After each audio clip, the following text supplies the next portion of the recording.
Exercise करने का मन ही नहीं करता। कभी एक्सरसाइज करना हम शुरू भी करते हैं तो हमारे हाथ पैर में अगले दिन इतना दर्द होता है कि फिर तो बिल्कुल ये हो जाता है कि नहीं भैया, ये एक्सरसाइज हमें नहीं करनी, हमारे बस की बात नहीं है। तो ये अगर आपके साथ भी होता है तो आप अकेले नहीं हो, बल्कि 10 में से 8 लोगों के साथ यही दिक्कत होती है कि उनका मन तो बहुत करता है कि चलो एक्सरसाइज करना चाहिए, योगा करना चाहिए, पता तो है कि एक्सरसाइज करने के बहुत सारे फायदे होते हैं, लेकिन जब करने की बारी आती है तो हमारे पास बहुत सारे एक्सक्यूज होते हैं। सारे एक्सक्यूज छोड़ के शुरू भी कर दें तो बॉडी में पेन हो जाता है। तो आज की अपनी इस वीडियो में मैं आपको 5 ऐसी चीज़ें बताऊंगी जिनको अगर आप फॉलो करेंगे तो आपको एक्सरसाइज करने का मोटिवेशन भी आएगा, बॉडी पेन की प्रॉब्लम भी नहीं होगी, और जो भी आपके हेल्थ इश्यूज हैं इनको आप इजीली रिजॉल्व कर पाएंगे। तो चलिए वीडियो को स्टार्ट करते हैं। चैनल पर अगर आप बिल्कुल पहली बार आए हैं या फिर आपने अभी तक हमारे चैनल स्टे फिट विद अभिलाषा को सब्सक्राइब नहीं किया है तो सब्सक्राइब जरूर कर लीजिएगा, क्योंकि इस तरीके की इन्फॉर्मेटिव वीडियोस लगातार हमारे चैनल पे आते रहती हैं।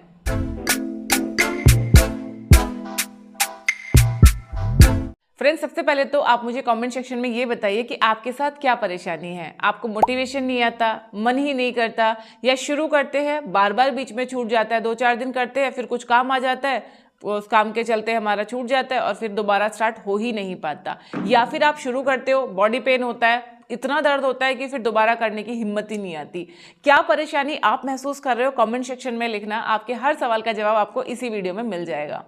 सबसे पहली चीज़, हम वेट करते हैं मोटिवेशन आने का। हमें लगता है कि मोटिवेशन आएगा तब हम एक्सरसाइज करना शुरू करेंगे, योगा करना शुरू करेंगे। तो देखिए, जब तक आप एक्शन नहीं लेंगे तब तक आपको मोटिवेशन कैसे आएगा। सपोज कि आप अच्छा खाना खाना चाहते हैं, लेकिन जब तक आप मसाले नहीं डालेंगे खाने में, खाने को अच्छे से पकाएंगे नहीं, खाना बनाने का एक्शन नहीं लेंगे, तब तक आप अच्छा खाना कैसे खा पाएंगे। यानी किसी भी चीज़ का मोटिवेशन हमें तब आता है जब हम एक्शन लेते हैं। जब आप थोड़ा थोड़ा करके करना शुरू करते हो, थोड़ी देर आपने वॉक कर ली या थोड़ा सा आपने स्ट्रेचिंग कर लिया, उसके बाद जो रिजल्ट आते हैं, जो आप महसूस करते हो, जो आपको फील आता है, वो फील आपको अगले दिन के लिए, अगले टाइम के लिए मोटिवेट करता है। तो इसीलिए पहला टिप है कि आपको मोटिवेशन का वेट नहीं करना है, बल्कि आपको एक्शन लेना है। अब आप सोच रहे होंगे कि भाई एक्शन भी हमें क्या लेना है, तो इसके लिए है मेरा पॉइंट नंबर 2। आपको डेली अपने लिए 5 मिनट निकालने हैं। इन 5 मिनट में आप वॉकिंग कर सकते हैं, आप होम वर्कआउट कर सकते हैं, आप स्ट्रेचिंग कर सकते हैं। मुझे पता है आप क्या सोच रहे हो, अभी आप सोच रहे हो कि भाई ये तो हमें ही पता है कि रोजाना करना है, लेकिन कैसे, कहाँ से शुरू करें। तो देखिए, मेरे चैनल पे 500 से भी ज़्यादा एक्सरसाइजेस की वीडियो अवेलेबल है। मेरा पूरा एक प्लेलिस्ट है, जस्ट डू विद मी। इस प्लेलिस्ट के अंदर जितने भी एक्सरसाइज के वीडियोज़ हैं, योगा के वीडियोज़ हैं, वो सारे 5 मिनट से ज़्यादा की ड्यूरेशन के हैं। तो इन वीडियोज़ को प्ले करके आप डेली मेरे साथ में एक्सरसाइज कर सकते हो। अगर आपको एक्सरसाइज करने का मन नहीं करता, या अगर आपको ऐसे लगता है कि नहीं, एक्सरसाइज मेरे लिए बहुत मुश्किल हो जाएगी, या मुझे बैक इश्यूज़ है, मुझे नी इश्यूज़ हैं, इस तरीके की अगर कोई प्रॉब्लम है, तो आप 5 मिनट वॉकिंग से शुरू करो। आप छत पे जाके वॉक कर सकते हो, अगर घर के बाहर आपके ग्राउंड है या जगह है जहाँ आप वॉक कर सकते हैं तो बाहर जाके वॉक कीजिए। 5 मिनट का टाइमर लगाइए और शुरू कीजिए। इससे क्या होता है, जब हम 5 मिनट तक कोई भी काम करते हैं ना, सपोज आप वॉकिंग के लिए चले गए हैं या आप एक्सरसाइज करने लगे हैं 5 मिनट के लिए, तो आप देखोगे कि 5 मिनट के बाद आपकी बॉडी खुद वार्म अप हो जाएगी, और उसके बाद आपके कब 10 से 15 मिनट हो जाएंगे आपको पता भी नहीं चलेगा। तो स्टार्ट करने के लिए 5 मिनट बहुत है, और धीरे धीरे इस टाइमिंग को आपको बढ़ाना है। अब आप सोच रहे होंगे कि अगर टाइमिंग बढ़ाएंगे तो हमें तो बॉडी पेन हो जाएगा, शरीर में बहुत दर्द होता है, यहाँ दर्द होता है, पैर बहुत दर्द करने लगते हैं। तो यहीं पे आता है मेरा पॉइंट नंबर 3। आप कभी भी हेवी वर्कआउट के साथ शुरू मत करो। अक्सर लोगों का क्या होता है कि जैसे अभी योगा डे आएगा तो उस टाइम पे हमें लगेगा कि योगा डे आ गया, बस आज से हम डेली 1 घंटा शुरू करेंगे। फिर आप रेंडमली कुछ भी करना शुरू कर देते हैं। या न्यू ईयर के टाइम पे अक्सर हम लोग शुरू करते हैं। कई बार कुछ लोग अपने बर्थडे पे सोचते हैं कि अपने बर्थडे से हम शुरू करेंगे। तो ये चीज़ें जो आप कर रहे हो ना, एकदम से एक्सट्रीम लेवल पे मत करो। ये मत सोचो कि बस आज से ही मुझे 1 घंटे करना है। जैसे मैंने अभी आपको बताया, 5 मिनट से आप शुरू करो, और स्लो से शुरू करो, धीरे धीरे, छोटे छोटे मूव्स। कभी भी कुछ भी नहीं किया है तो हल्का हल्का स्ट्रेचिंग के साथ में शुरू कीजिए, हल्का ब्रीदिंग एक्सरसाइज के साथ में शुरू कीजिए, वॉकिंग के साथ में शुरू कीजिए, स्ट्रेचिंग के साथ में शुरू कीजिए। मेरे चैनल पे बिगिनर फ्रेंडली वर्कआउट्स भी अवेलेबल है, इनको आप एक बार देखिए और इनके साथ में करना शुरू कीजिए। अगर आपने बिल्कुल कभी भी शुरू नहीं किया है, कुछ नई एक्सरसाइज अगर आप देखना चाहते हैं तो कमेंट सेक्शन में लिखना, मैं आपके साथ में जरूर शेयर करूंगी। अगर आपके पास वॉक करने जाने का टाइम नहीं है तो कैसे आप घर पे ही वॉकिंग कर सकते हैं, उसका भी वीडियो मैंने बनाया हुआ है। इस वीडियो को आप देखिए और मेरे साथ साथ में घर पे ही आप प्रैक्टिस कीजिए। ना तो आपको बॉडी पेन होगा और ना ही आपको किसी तरह की कोई भी समस्या आएगी, ना ही किसी के साथ की आपको जरूरत पड़ेगी। क्योंकि एक बहुत बड़ी समस्या ये भी आती है कि अकेले कैसे करें, अकेले कैसे वॉक पे जाए। अक्सर महिलाओं को लगता है कोई साथ में होना चाहिए जब हम वॉक करने जा रहे हैं। अगर आपके साथ भी ये दिक्कत है तो वॉक एट होम भी आप कर सकते हैं। फोर्थ पॉइंट जो आपको बहुत हेल्प करेगा और ये चीज़ आपको ज़रूर ध्यान रखनी चाहिए, दैट इज़ आपके वर्कआउट का टाइम, आपके वॉकिंग का टाइम फिक्स होना चाहिए। अगर आप आज सुबह 6 बजे वॉक करने गए हैं तो मेक श्योर आप कल भी 6 बजे ही जाएं। या अगर आप वर्कआउट कर रहे हैं, अगर आप सुबह 9 बजे वर्कआउट कर रहे हैं तो डेली आप 9 बजे ही कीजिए। 3 बजे कर रहे हैं शाम को तो 3 बजे ही कीजिए। रात को 9 बजे कर रहे हैं तो रात को 9 बजे ही कीजिए। यानी जो भी आपका फ्री टाइम है उसको आप फिक्स कर लो कि इस टाइम पे तो मुझे एक्सरसाइज करनी ही करनी है।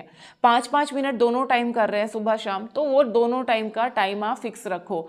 ठीक है, किसी दिन इमरजेंसी हो सकती है, किसी दिन तबीयत थोड़ा डाउन हो सकता है, कोई अगर इस तरीके की प्रॉब्लम है, एक दिन अगर आप स्किप कर रहे हैं ठीक है, लेकिन अगले दिन या जैसे ही आप ठीक होते हैं वापस अपने पहले वाले रूटीन पे आइए, अपने फिक्स टाइम पे फिक्स वर्कआउट कीजिए।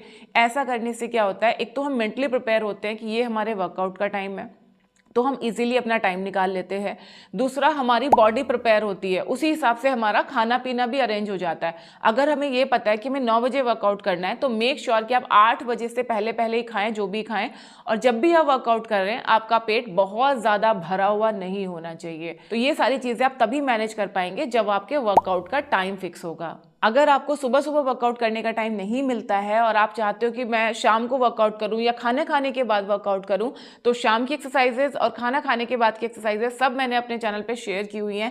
इन वीडियोस को आप देखिए और साथ में वर्कआउट कीजिए। कुछ वीडियोस के लिंक मैं इसी वीडियो के लास्ट में शेयर कर दूंगी, वहां से आप चेक कर सकते हैं। नेक्स्ट चीज जो आपको ध्यान रखनी है दैट इज गोल। जी हाँ, आपको ये गोल बनाइए, कोई ये कारण दीजिए अपने आप को वर्कआउट करने का। सपोज कि आपका वजन बहुत ज्यादा है, आपको बॉडी पेन्स रहते हैं, आपको डायबिटीज है, या आपको थायराइड है, या आपका कोलेस्ट्रॉल बढ़ा हुआ है। इन सब चीज़ों का समाधान है एक्सरसाइज करना, फिजिकल एक्टिविटी करना। और ये चीज़ आपको ध्यान रखनी है। अपने आप को ये गोल दीजिए कि जब तक मेरा वेट इतना नहीं होगा मैं डेली 5 मिनट, 10 मिनट, 15 मिनट, आधा घंटा, जितना भी आपके पास टाइम है वर्कआउट करूंगी ही करूंगी। या जब तक मेरे शुगर लेवल्स ठीक नहीं हो जाते, जब तक मेरे कोलेस्ट्रॉल्स के लेवल डाउन नहीं हो जाते, मैं डेली वर्कआउट करूंगी। जब तक मेरा वजन 5 किलो कम नहीं हो जाता, 3 किलो कम नहीं हो जाता, 7 किलो कम नहीं हो जाता, जितना भी आपको कम करना है उतना कम नहीं हो जाता, तब तक मैं डेली 10 मिनट वर्कआउट करूंगी। अपने आप को ये गोल दीजिए और उसके बाद देखिए कि आपको किसी भी बाहर के मोटिवेशन की जरूरत नहीं पड़ेगी। आप खुद से इतने ज़्यादा मोटिवेटेड रहेंगे कि आप डेली खुद से वर्कआउट करेंगे। अभी भी अगर आपको लगता है कि नहीं भाई मैं अकेले शुरू नहीं कर सकती हूँ, तो आप मेरे लाइव वर्कआउट सेशन ज्वाइन कर सकते हैं जो कि सिर्फ महिलाओं के लिए है, जहाँ पे मैं खुद आपको पर्सनल ट्रेनिंग देती हूँ कि आपको किस तरीके से एक्सरसाइजेस करनी है, किस तरीके से आपको रूटीन बनाना है, warm up exercises, cool down, breathing exercises, सारी चीजें आपकी इस वर्कआउट रूटीन में आ जाती है। अगर आप हमारा ग्रुप ज्वाइन करना चाहते हैं तो इस नंबर पर व्हाट्सअप करके आप हमें ज्वाइन कर सकते हैं। तो आप में से कितने लोग आज इस वीडियो को देख के मोटिवेटेड हुए, कल से अपनी वर्कआउट जर्नी शुरू करने वाले हैं? कॉमेंट सेक्शन में अपना नाम जरूर लिखिए, अपने शहर का नाम जरूर लिखिए। और अगर मेरी वीडियोस के साथ आप वर्कआउट करते हैं तो जिस वीडियो के साथ भी आप वर्कआउट करते हैं उस वीडियो के नीचे अपना नाम आप जरूर लिखिए, ताकि आपको याद रहे कि आपने कौन कौन सी वीडियोस फॉलो कर ली है और कौन कौन सी करनी बची हैं। जस्ट डू विद मी वाली प्लेलिस्ट का लिंक मैं यहाँ पे दे रही हूँ। अगर आपको थायराइड की समस्या है तो ये एक्सरसाइजेस आपके लिए बहुत फायदेमंद है। दोनों वीडियोस को एक बार चेकआउट जरूर कीजिए। अपना ध्यान रखिए, खुश रहिए, फिट रहिए। Thank you.